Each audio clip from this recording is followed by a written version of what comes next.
And this is a quick mini lesson for student book page 113. This was assigned on March 30th, which was Monday, and working with fractions. This is a continuation of page 112, so that's why it says number 3 at the top.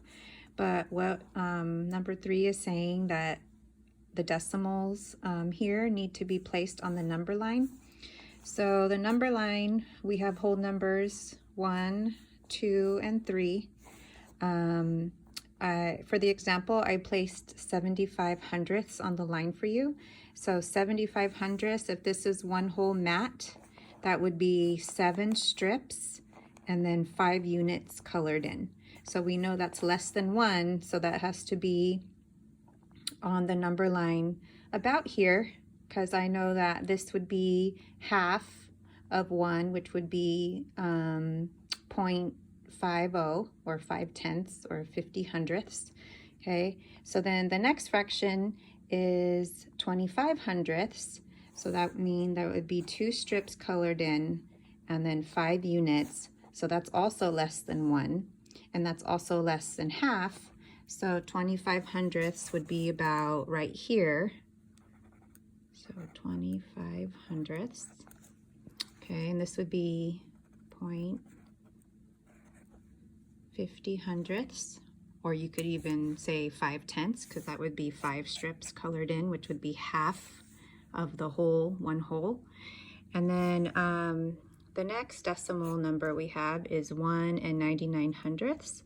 So that's one whole. So I know here's one whole. It's going to be bigger than being here, and it's 99 hundredths. So that's one whole mat plus 99 hundredths. So this whole thing colored in except this 1/100th.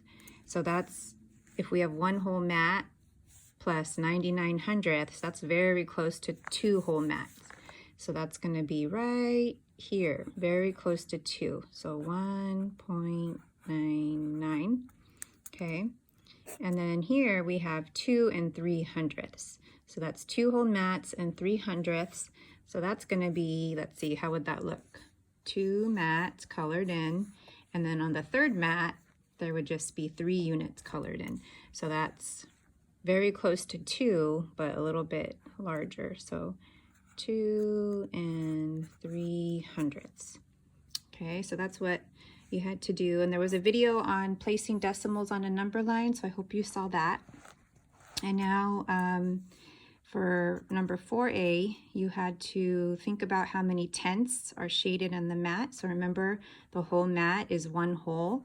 So tenths, remember that's the strips, right? So tenths, let's see, how many strips? 1, 2, 3, 4. So we would call that 4/10. So we're going to put a 4 in the 10th spot. So decimal 4. So here our answer would be decimal 4, 4/10. Okay, but then if we're not looking at the strips and we're counting each unit, how many hundredths would that be?